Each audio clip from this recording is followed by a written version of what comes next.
We now have something behind you.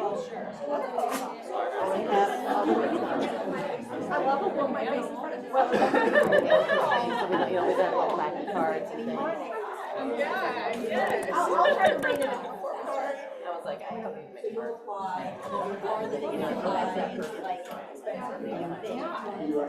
Look at me. Thank you. Wow, water. We good. Are these going to amplify at all, or is it just for recording? It's just for recording. Just for recording. Okay, so we'll still talk. Still talk loud. Yeah. You have water. Here, if anybody want to get pictures for later, you want to pull off some pieces for later? Oh, yeah, I'll have I'm friends with Brandy.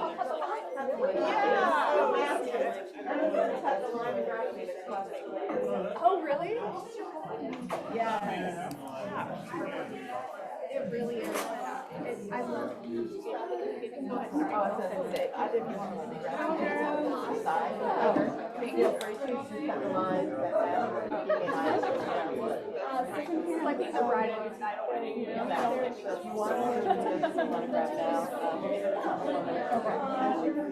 Do you have preferred seating? I just set up here and then them there, but I'm flexible, so. Feel free to, this is going to be test. Ian, y'all can just figure out where you want to sit. Okay. Are they muted? No, it's not. It has like a 15-second delay. Is it Check.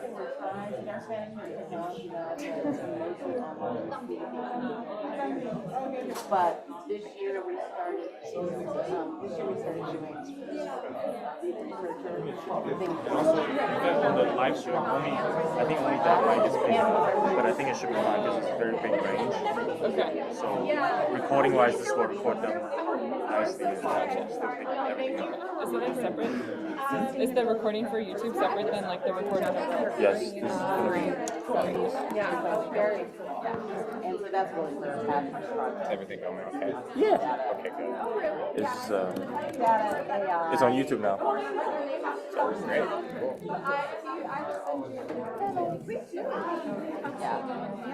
It's the lab like library science, right? It is. We're all in a picture. Oh yeah, I always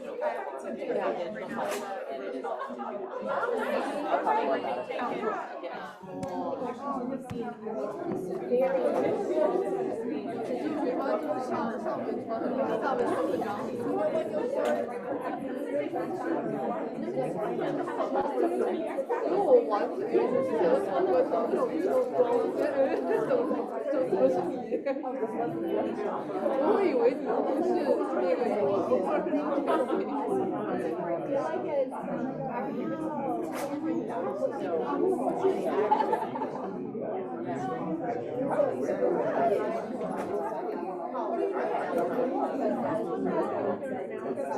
Yeah, I'm not saying that's a real number, so I wouldn't worry about Iowa. So, and again, if they were a nonprofit, it wouldn't matter anyway, because not to bid, summer internship would only pay $70 an hour.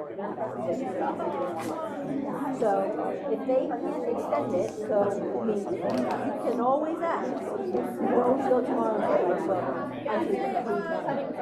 I'm very interested in this, but I've not been able to secure summer housing at an affordable cost. I'm trying to get myself here in my last few classes, next year, final. And also balancing all of my I understand that you can't, but would you consider getting you one? And to probably have some downtime next week, not like taking a test every single day. Like hardcore, take 8 hours one day, and it's like, you find something, right? Again, the secret about sublets is like, deposit, like, but, that could be. So I guess our town does say, I think it should be fine. Just it's $25 for a sublet, right? So Your sublet's gonna be further out than where our website highlights. You know what I mean? I'm not sure if you're built for that. I mean, I'm built. I usually say, I'm gonna start talking to you while you're lying, so listen, you want me to. All right, we're gonna start in about a minute. I'm pizza and move on. Welcome, we're gonna start in a minute, but you can get line for pizza. I think it's part of my church culture. And we will listen as we're going along. I'm finishing getting set up to our audio and live podcast. I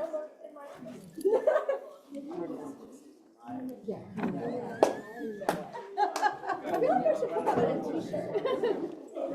Keep me in your wall, your glass wall on the outside. Yeah. Well, now that I have the data visualization stuff up there. Exactly. That's good. I need to walk by your office. Oh yeah, you should. I need to do a new question. Well, I guess I'll wait till next semester. But I have a question I rotate one or two a semester to get the students to. I walked by once. I forgot what the question was. It's good. What is it right now? How many hours do you spend in libraries in a week? Nice. Yes. My favorite one though is how many hours of sleep are you operating on? That's the one I saw. That was like 2. Yeah, it was Like like that. you guys need to sleep. All right, so as we're wrapping up some pizza collection, Jing Hong, are we feeling like we're good to go? Awesome. So welcome everyone and welcome panelists.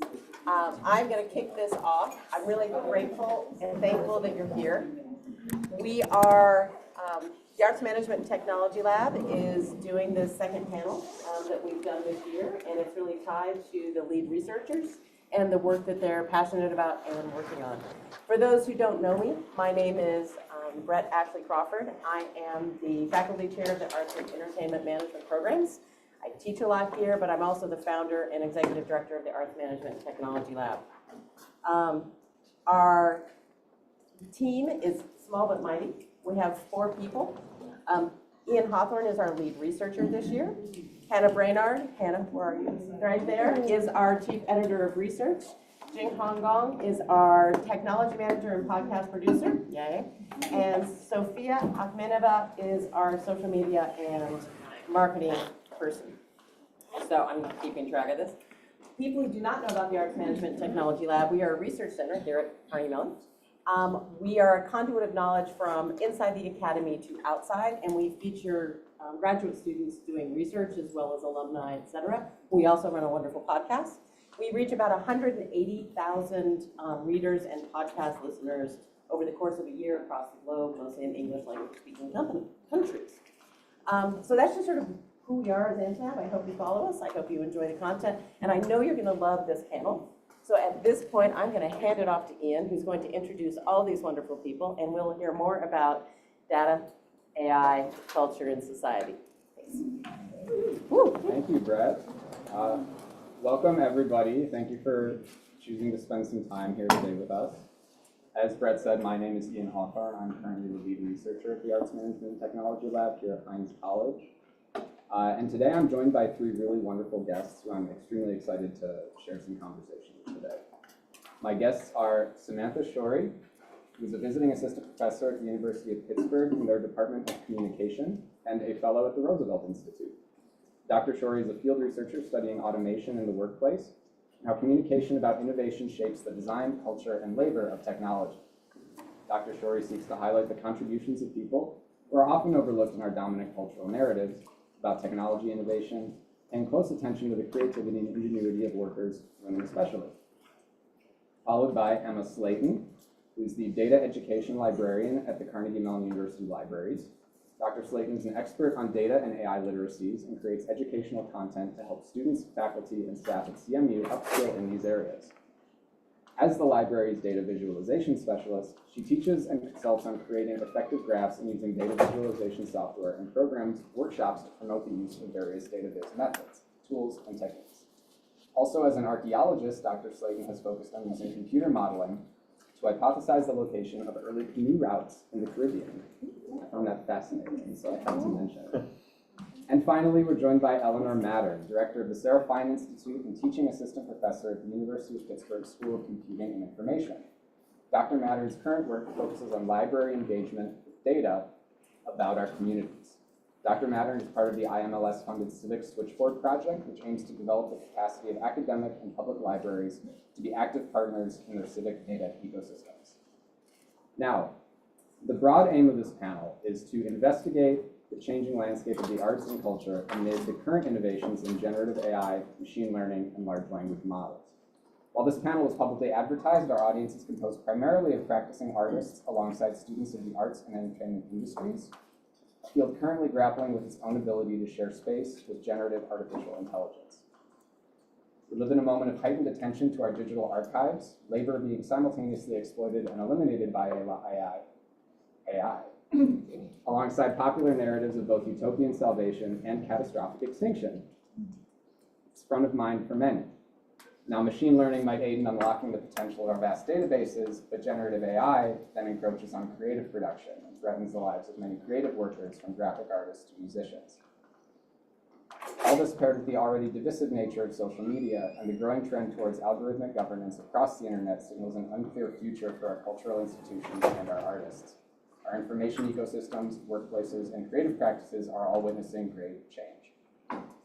But as with the telegraph, radio, TV, and internet, this has been a long time coming and will continue to become a part of our cultural tapestry. Questions of navigation, use, and cultural value of such tools must now be considered. Today, I'd like to honor the expertise of our guests with a small handful of questions investigating these intersections before opening it up to you all. So, with that being said, I would like to jump right in and ask if all of you could just tell us a little bit about your research, some of the positive and negative effects on broader culture that you may have noticed in your respective spheres, just related to AI or big data, etc. And anyone can start. I'll go for it. Excellent, thank you. Okay. Always first into the breach.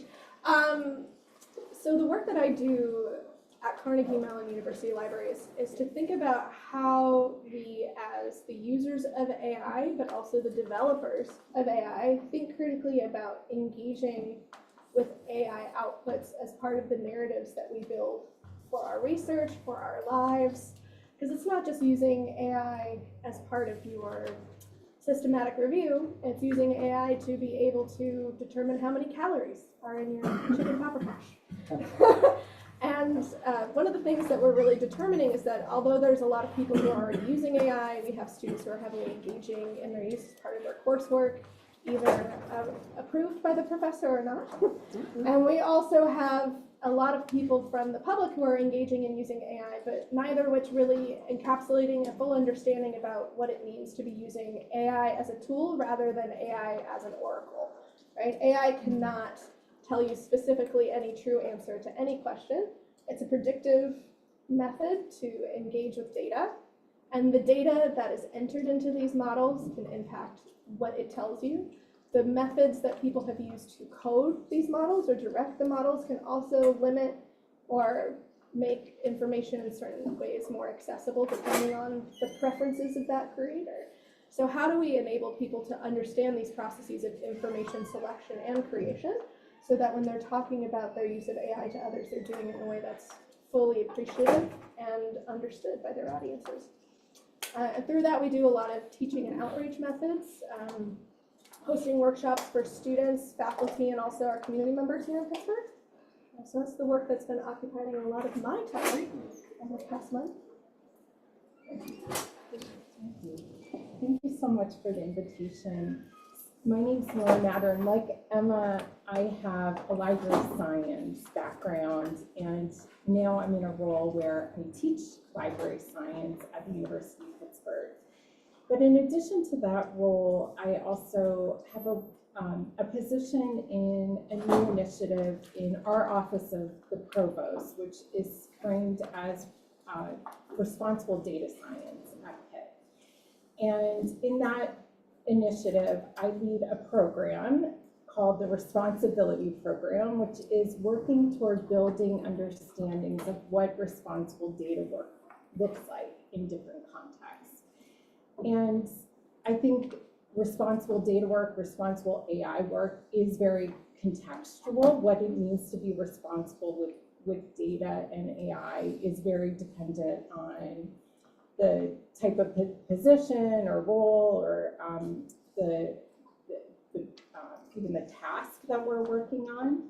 As part of that role, we are really focused on thinking about frameworks that can guide responsible data work or responsible AI work. And I'll just share an example of how we're working to think about this idea of a framework being a guide that we can refer to, that we can use to evaluate our work, that is sort of serving as a set of values that we're subscribing to.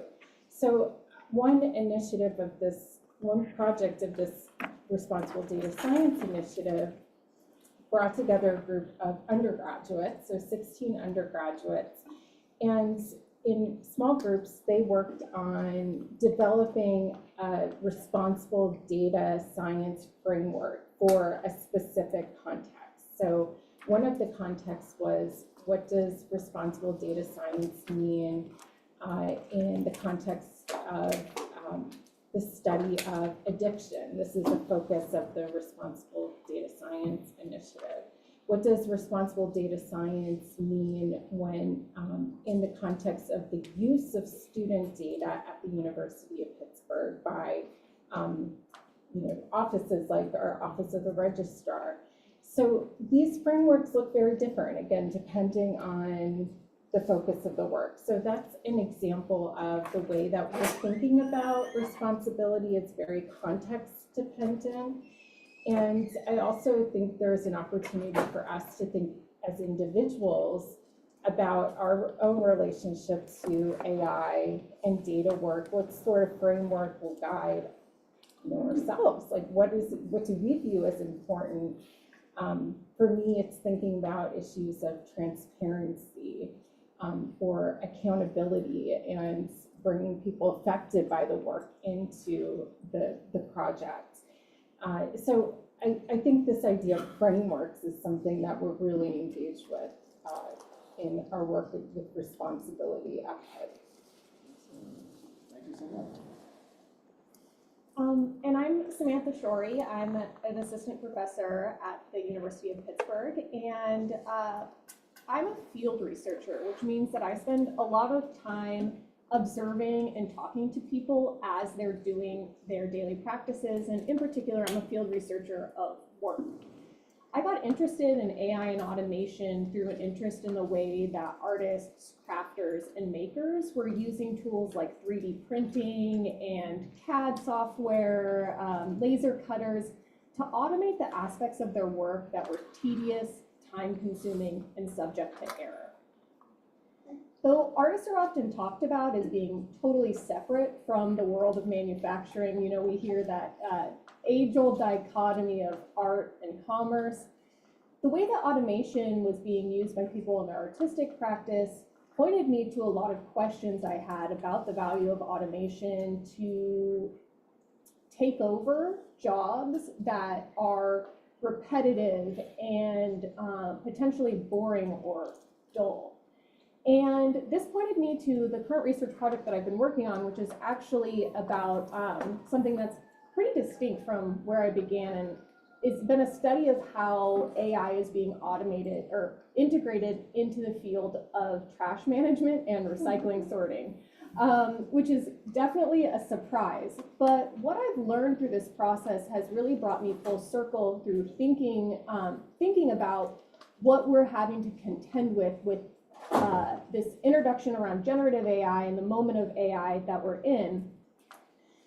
The field research that I've been doing in highly automated manufacturing contexts and in workplaces, waste sorting contexts, points us to the way that automation is rarely what it says it is. And I'm sure any of us who have used a self-checkout machine can attest to this, right? But when we think about automation in a workplace, we have to think about the labor that is required to compensate for these short failings, the way that people have to step in to correct machines, the way that people have to step in to improve them and to calibrate them to the really complex and changing circumstances where we do our work every day. These are all contributions, valued contributions to technological systems that are often overlooked in our discourses when we talk about the glorified work of OpenAI programmers and designers who are going to change the landscape that we're in. We often witness this bifurcation between the people that are creating these technologies and the people that are being impacted by them. But what my work really points us towards is we need to be thinking about design on a much longer continuum where technologies are produced and then continually adapted, reinvented by the people who apply them in their daily work. And in that sense, there's a real locus of power in the practices that people engage AI with, and also the norm building that we do as a community around the appropriate context of AI use, what we're going to allow AI to do for us, and how we're going to allow AI to be built. Thank you so much. I am so pleased with all of our panelists today. I'm very excited to get into further discussion and to open it up to the class eventually. But I would like to interject a little bit that I've noticed some trends, and this is part of why I picked everybody here, is because all of you have this sort of exposure to archives, very broadly speaking. This idea of, I actually love that you brought up trash, because I have this weird thought sometimes that trash is really just that which we haven't chosen to catalog. And but then you catalog it and you work with it, in an AI system, and it brings about a ton of questions. There's a really interesting theory out there by a theorist, Joanna Drucker, who talks about data, many of you might know her, being the Latin for given. It's that which is given, which tends to give data a lot of that implicit power that was discussed. We see a data sheet, we see a data point, and it's a fact. And it's not actually a fact, it's simply what's given. And she actually advocates that we maybe reword it as capta, meaning that which is captured. And I think that aspect of visibility and power is something I would love to hear more about going forward, because I see it as sort of latent in all of your practices. But moving on to the next sort of main field of thought I would like to investigate is, in each of your opinions, what do you consider is sort of the current position of all of our cultural institutions under this new aegis of AI? Those can be, from libraries. Many people in this room are really invested in things like museums, civic centers, all of which really engage with this sort of archiving process in just different ways and different typologies. And so I'm just interested in each of your perspectives, where you think their current threats are or opportunities, or if there are maybe even any new cultural institutions that are arising amid these new changes too. I can share, and I think maybe Emma and I will have some overlap, that libraries, academic, public libraries have long worked to build literacies or fluencies in different aspects. So information literacy or information fluency, helping patrons to be able to find, use, evaluate information is a cornerstone of librarianship. That has extended into data literacy. It has extended into AI literacy, where the same need exists for libraries to be able to support patrons in building understandings of, well, how can I assess whether this is information that I can trust? What do I need to know about what's happening, what's behind ChatGPT, so that I can evaluate whether I can trust this response?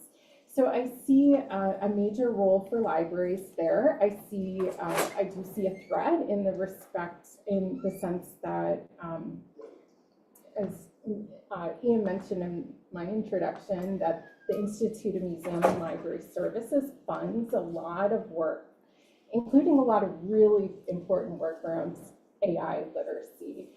That is an agency that is really being threatened at this point. There was an executive order that said it would be dismantled. I've heard other messaging since then that it's being re-envisioned. Many of us with grants have received termination notices that support this type of work. So, that's an existing threat. I think libraries play really central roles here. I also think, just one additional comment, that there's an opportunity for, I do a lot of work around data literacy, but growing capacity of librarians to work with data in different ways, in ways that make sense for their communities. And sometimes we hear some, intimidation around those types of roles in libraries, or this idea that, I'm not a data person. This is a new area for us. So I think we also need to do some capacity building, which really means helping folks to see that this is an extension of what they always have done, right? And that they're well positioned in libraries to provide that support. So those are, and I'm sure you have a lot to add. Oh yeah, chomping at the bit.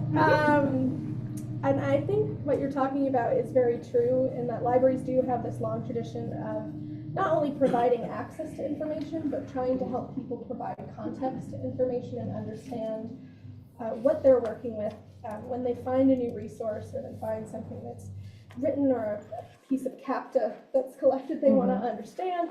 And that is the same as we move into AI literacy, because just as you say, a lot of librarians are having to reorient how they think about themselves to be data experts, because we all work with data every day in our lives, whether we think about it consciously or not, from the research that we do to the fact that Netflix knows more about my viewing interests than I do.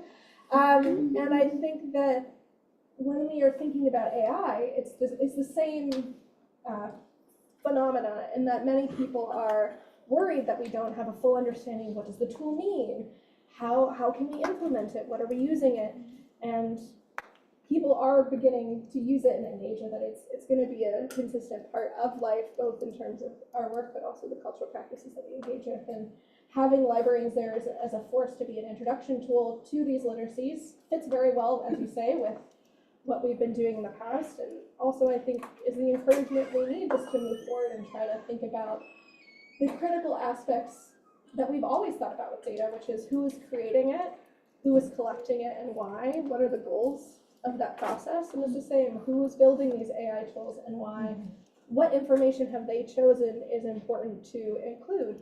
And to get back to your question, Ian, about our cultural communities and resources, is that when we're thinking about the development of these AI practices, who is included in that data?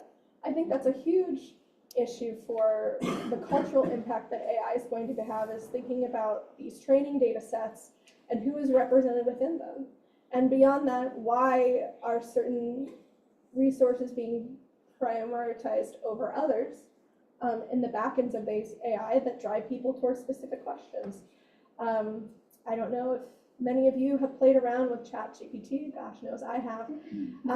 And sometimes I'll, try to see what it will return, not because I think that it thinks anything, but it's a predictive model, and how they curtail that predictive nature can be an interesting assessment of the values of the people who developed it. And sometimes if you try to ask it political questions, I can't talk about that. I can't offer an opinion. And then you rephrase the question, it's like, well, let me tell you what I think about this. And so clearly there have been some parameters set up on the back end that are trying to remove AI as a cultural informer. But the more that people are engaging with and using AI, and we are all, as we use AI, also training AI at the same time to our cultural benefit. So there are those issues in terms of how we view that AI as a cultural phenomena that is impacting how we even view the way that we think about information and engage with data. I think that, as you say, there are a lot of institutions that are now going to be using AI. We were just talking, Sam, before the podcast started, about how people are starting to invigorate AI into different workspaces, right? You mentioned trash collecting as well. So there's a lot of different communities within local governments, federal government institutions that are taking on these AI tools without maybe thinking critically about how those have been trained or what they've been trained on. and I think the one thing I'll say, because I've also talked way too long, which is my habit, is that when we think about AI and the information that it's been trained on and how that impacts cultural use, is that we are now in a space where the government is going to be limiting access to data or privatizing access to data. We see this as one example in our spatial information. So NOAA, our National Oceanic Atmospheric Administration, provides a lot of information on our weather services for free to the public. But they have also started to crack down on what information you're allowed to download from their website, or what information is findable or accessible. So it's not just about the information that's captured and used to train these models, it's about the information that's been made accessible for us to effectively train or understand the outputs of AI in a way that's going to be contextualized to the culture that we're trying to understand. Pass it to Sam. I actually have an interjection just because it popped into mind when you talked about the parameters of its outputs and how it's trained. I don't know how many, this is a total aside, but how many of you know that in Google, if you do a search, it gives that AI summary at the top. If you look up something with a swear word in it, it does not generate. You can skip that. Yeah. So it goes back to like, it winds the clock back like 5 years. You can also do like a negative AI because it works Boolean. Well, and my favorite for that too is for a while Google was pulling data from one of our largest free information resources, Reddit, which is a great way to learn true facts from Reddit. And I think there was one joke going around for a while that you could ask, what's the best way to guarantee cheesy pizza? Yeah. And it's, if you glue the cheese to the pizza, that's a great solution. Yeah. And when you trust sarcastic people on Reddit to be honest with you, that can lead to a lot of issues. So yeah, the way that even people are shown this information, like that's a huge cultural movement, is how we access, because people are treating ChatGPT like Google. Yeah. And ChatGPT is not Google. It was not built to be like Google. We shouldn't be using it like Google.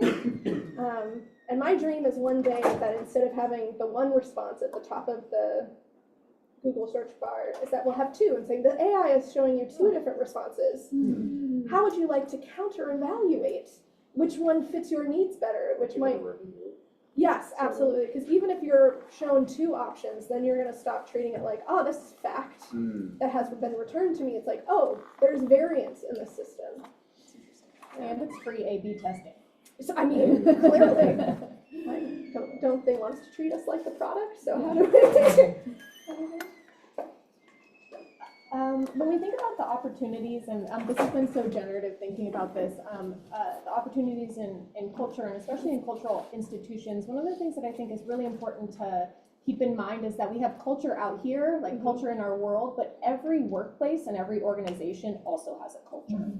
And that culture is far more within our ability to modify or to co-build because it's smaller, right? And because we're directly connected to the people who are building it with us. And a lot of the time, our smaller organizational cultures and our smaller workplace cultures, I see this in all of the sites that I research, they're driven forward by an understanding that they think is out there of the big culture, and they make decisions backwards from that. They're afraid that they're going to get left behind in the AI revolution if they don't just adopt a tool, if they don't just apply it to their work, and that they'll be living in the Stone Age because culture out there will have moved on. And when we fall into that FOMO thinking, that fear of missing out thinking, we let go of a huge locus of our power. And when we think about museums and artistic organizations, these are people that have a huge stake on whether or not these tools should be used in this type of institution.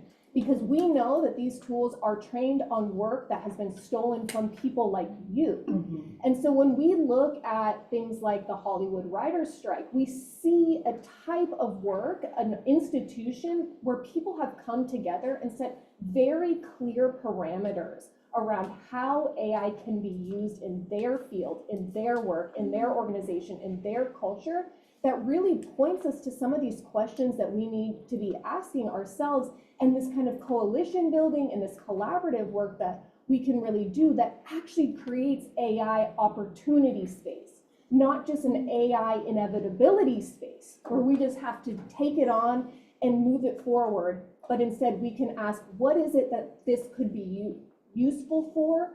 How could this aid our work? And how might this actually very much hurt the goals that we are trying to achieve within our institution? No, absolutely. And thinking, I never thought my archaeology degree would have so much relevance in this conversation, which is hilarious. But the way that we think about archaeology, right, is that you developed a tool, and now you're learning as a community, how do we further develop that tool? Yes. How do we use it in different circumstances? How do we train others on the tool or associate them to our process? This is exactly what you're talking about in the change for automation. How are we incorporating AI into our practices? How are we using the tools in ways that's going to be more effective for us? And also, to your point, how are we making sure that as users, we're being very critical about how we employ it, because we understand that there are certain ethical, practical concerns that come with it. And it's that thought about how we can make the AI systems work for us, how we can shape the spaces where we use AI. That's where we can leverage real success, especially for artistic communities that have so much stake in the game, as you said.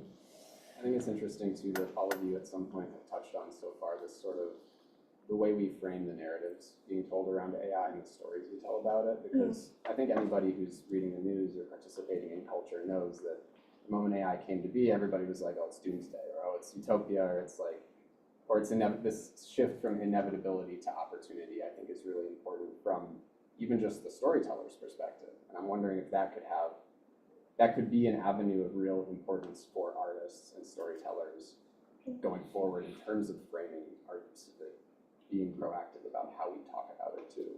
So I find that fascinating. I have one last sort of more lighthearted question before I do want to open it up to the room, because I'm sure other people have plenty of questions, even though I have about a million more.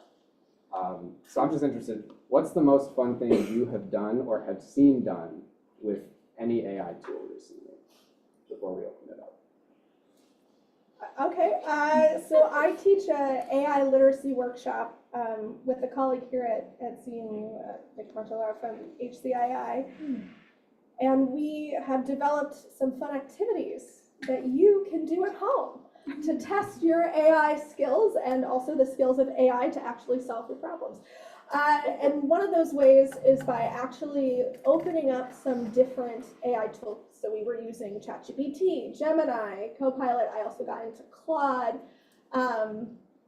and ask it the same question, the same prompt, and see what the responses are, and see the different things that they'll point you to, the information that it knows or it thinks it knows if it's hallucinating, and then thinking about, you know, how that framework might have changed the response to fit your specific needs. A great example of this that we tested out with our students, and I'm sure some of you in the room or listening might be aware of, is the R in strawberry question.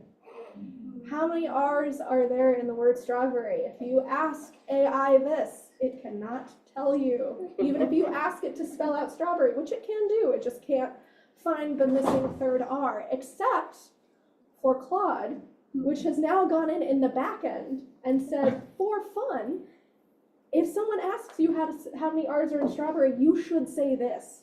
The AI tool doesn't know how to do it, but a developer went, we should probably fix this because people are doing this now. They had to hard code it. And I think it's a great opportunity. Yes, absolutely. So it's a great opportunity for anyone who's interested in, you know, evaluating the different AI tools that you use. Try changing the tool, but keeping the same prompt. Think critically about what you're actually trying to get out of the AI, who it's speaking to, and how. So it's a fun game you can play at home.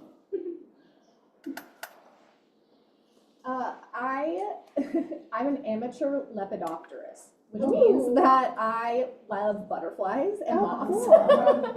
I just moved here from the southwest region of the United States. I was living in Texas before this, and we had amazing butterflies here. I'm waiting to see what kind of butterflies we have here in Texas or in Pittsburgh. But I love the bug identification feature on my iPhone photos. The only thing I've used it on here in Pittsburgh so far is to identify a house house centipede. So I'm very hopeful that the butterfly identification will be useful here in the summer.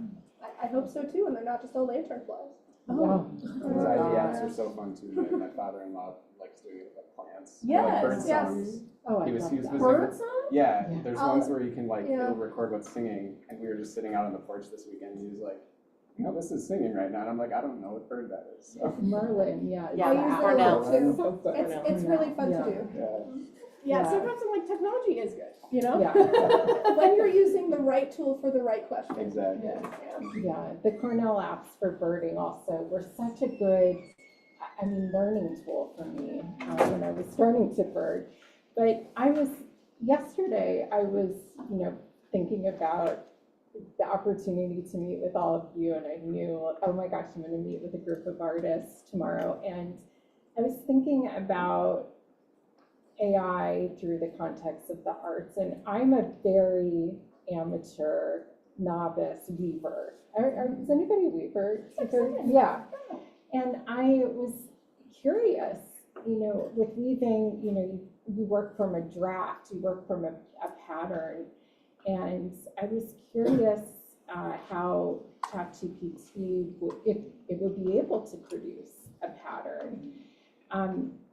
And I prompted it, and it offered back a pattern. It even was able to offer it in the format that the drafts is we're accustomed to interacting with. But then I was reflecting on this idea of literacy, because I'm a very novice weaver. So I looked at that and I thought, oh, wow, it was able to do it, but I don't have the expertise to evaluate without actually sitting at a loom and trying it out, evaluate that output.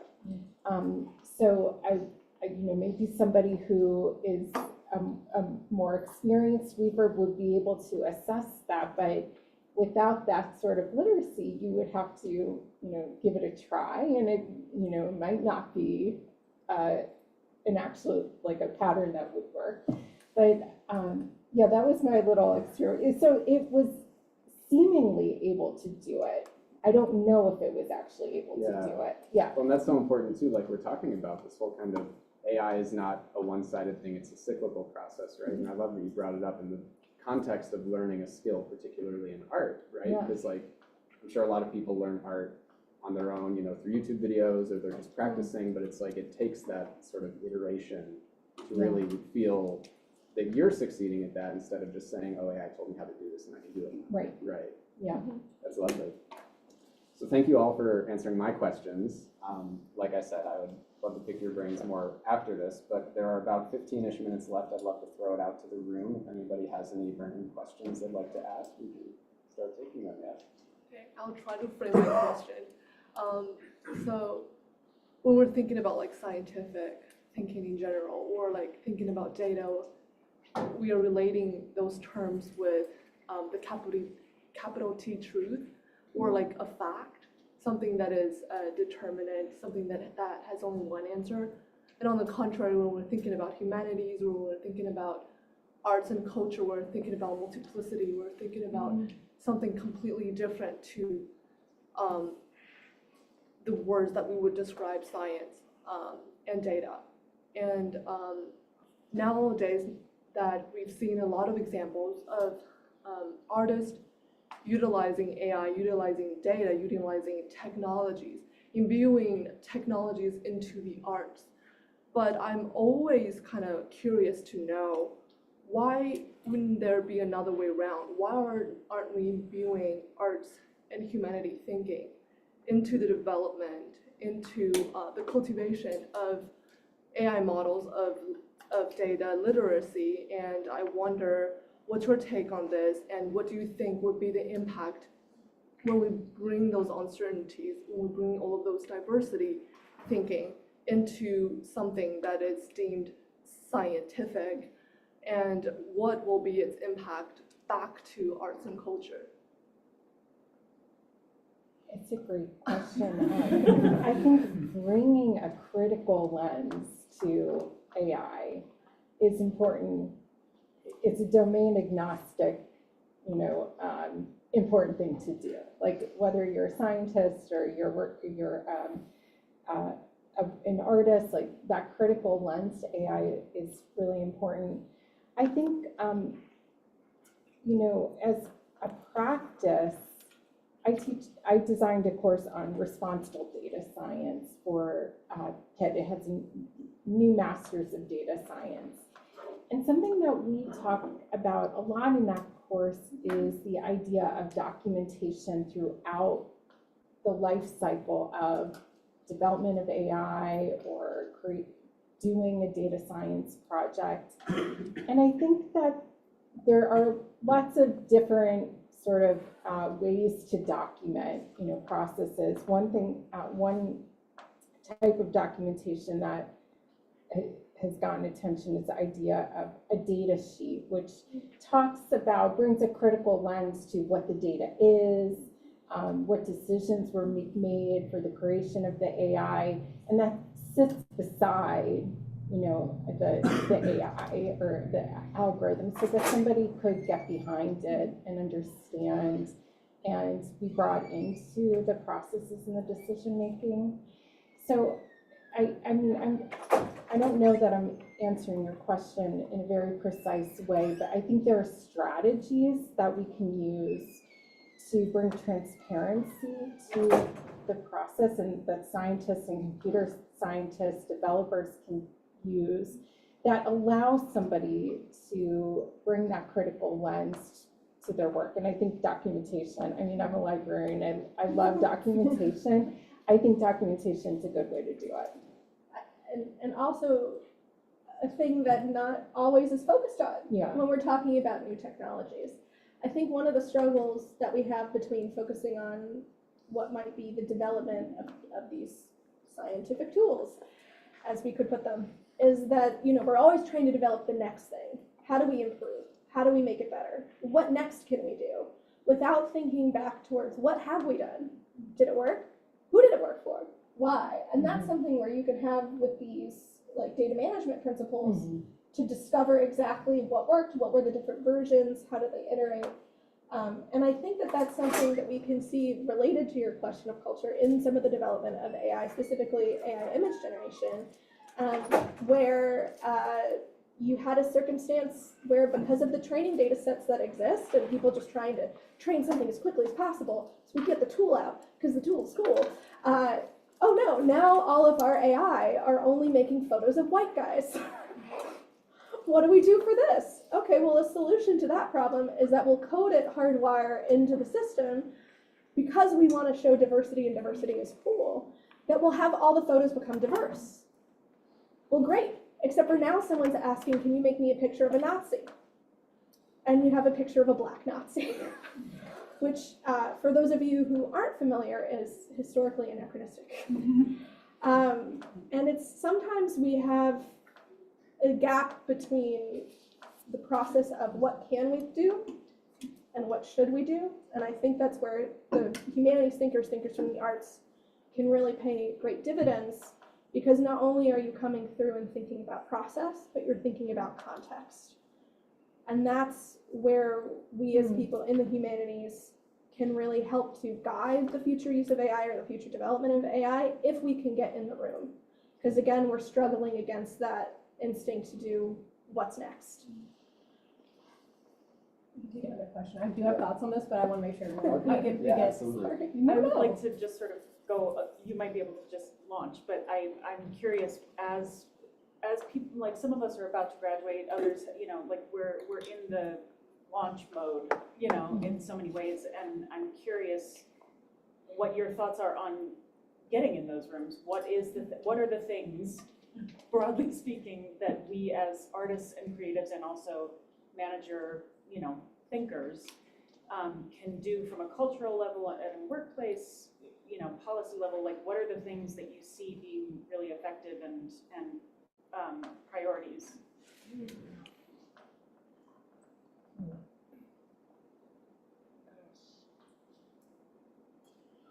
I think a lot of it is down to relationship building.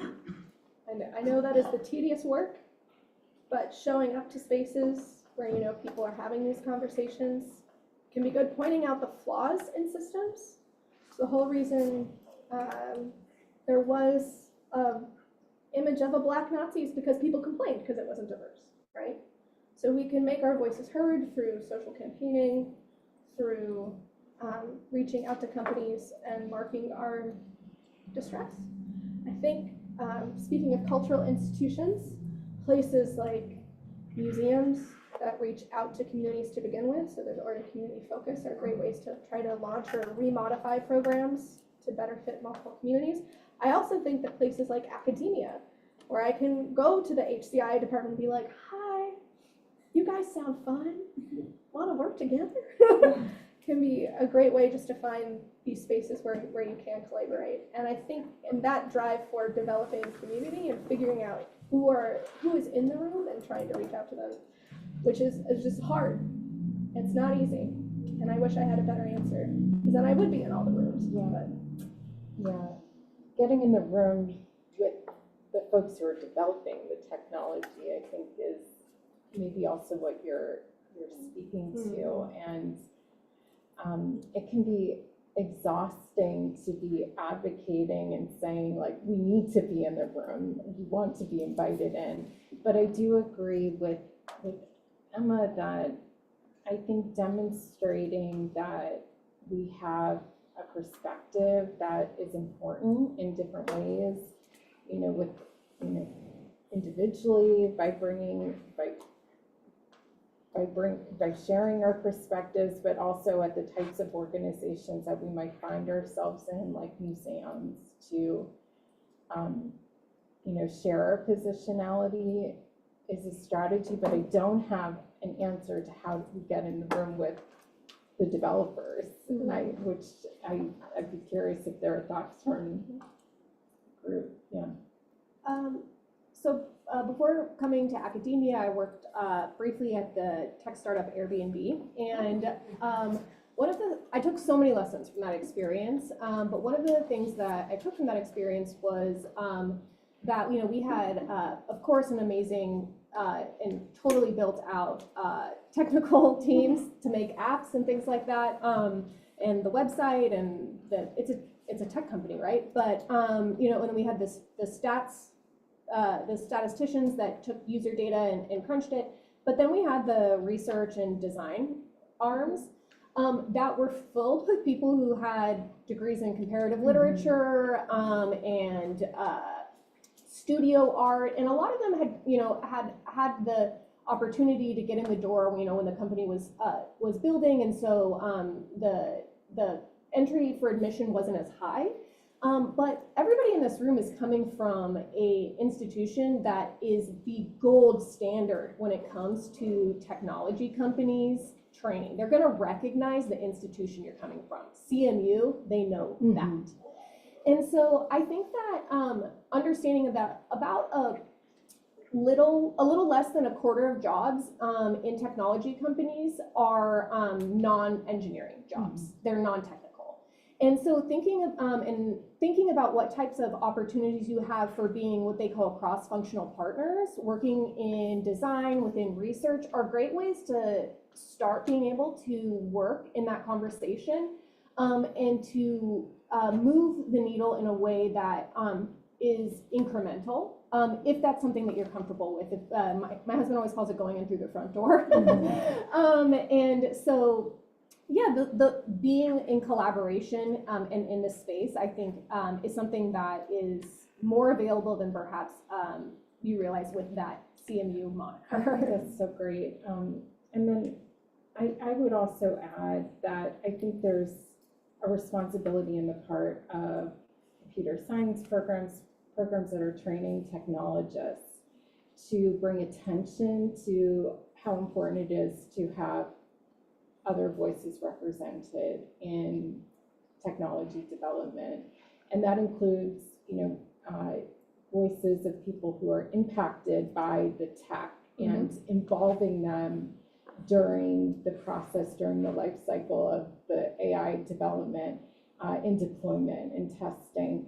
So I think that there's a responsibility, schools like those that we're all part of, to also integrate and bring attention to how important it is to have other perspectives formally in the room and also engaged during development.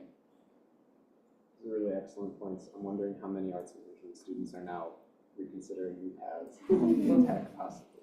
So, yes. I'm curious to hear your thoughts on how AI is going to change like the nature of work for artists. So we are seeing like AI being used in creating arts, creating music, and so on. So how do you think the way that artists work is going to be changed by this technology? And do you think it's going to help improve the creativity of artists, or do you think it's going to be like counterintuitive, counterproductive? I think we're looking at a trade-off around repetition. That's just kind of what the little piece I'm going to focus on now. AI offers us an ability to automate aspects of our creative process that are repetitive, because these technologies work best in situations that are well-defined and similar over and over again, right? And so our repetitive actions are well matched to a tool that can act in a repetitive context. So there's that benefit. One of the, you guys are gonna hear this over and over again.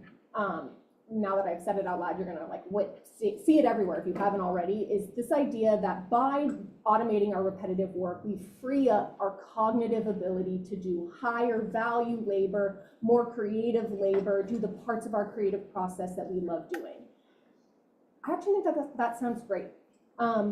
But one of the things that we have to ask around repetition actually came up for me when Nora was talking about weaving. And it's actually something I also heard when I was speaking on a panel in Washington, D.C., and they were talking about how there's this big concern for judicial law clerks, because now this repetitive work that clerks do can be automated. However, it's by doing that repetitive work, putting in the reps, as they call it, that we learn about any process. And so there's this idea that, especially, and Kraftwerk teaches us this best of all, art does, is that by doing these things that are repetitive, that's sometimes where we access flow and we unlock greater ideas. That's sometimes how we learn about how materials work and we understand experimentation. And so I do think that there's a real trade-off that we're not talking about enough in the artistic process about the value of just automating what is repetitive, because repetition is part of the process. And so that's the big thing I'm thinking about how artwork might be changed. I just want to surface a study that was done actually by somebody who's part of Hines College, Caitlin Wilson, who's a PhD student here, I think in information systems, but she did a qualitative study with artists, asking these types of questions. And I'm sure, their perspectives, I'm not a working artist, so I feel a little out of my depth actually speaking to this question. And I bet there are folks in this room who would have really important and thoughtful perspectives on this. I know that they would. But the study speaks to, as Sam was speaking to, the things that are removed from repetition here and what isn't captured in AI work. And the artists that were interviewed really talked a lot about agency of the artist is not present in AI. Any sort of intellectual control or form of expression really is not there. It's just derivative, right? And not derivative in a way that we're learning from creating derivatives, like, it was a practice of learning by creating copies in art. We're not learning through the act of copying, right? That's being done by generative AI. So I would just point you to that study. It's as maybe something that would offer some interesting perspectives. It's in a journal called First Monday. And again, just a current issue.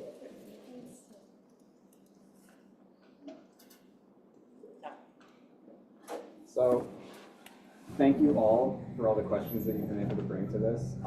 This was one of the most illuminating discussions I've been a part of recently. Thank you for the panelists for joining us today and choosing to share a bit of your time with us, as well as your knowledge.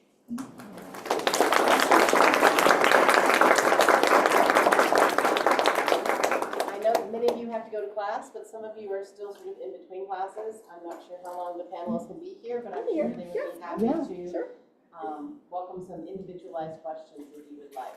So thank you very much for coming, everybody. We really appreciate it.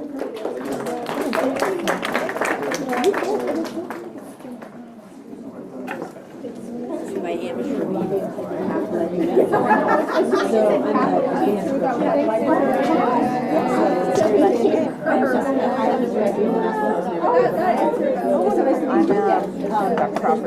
The third floor. So you just stop by and did you just start or are you wrapping up? How many years have you stand up? Okay, well, I don't know if you would know me, but I know.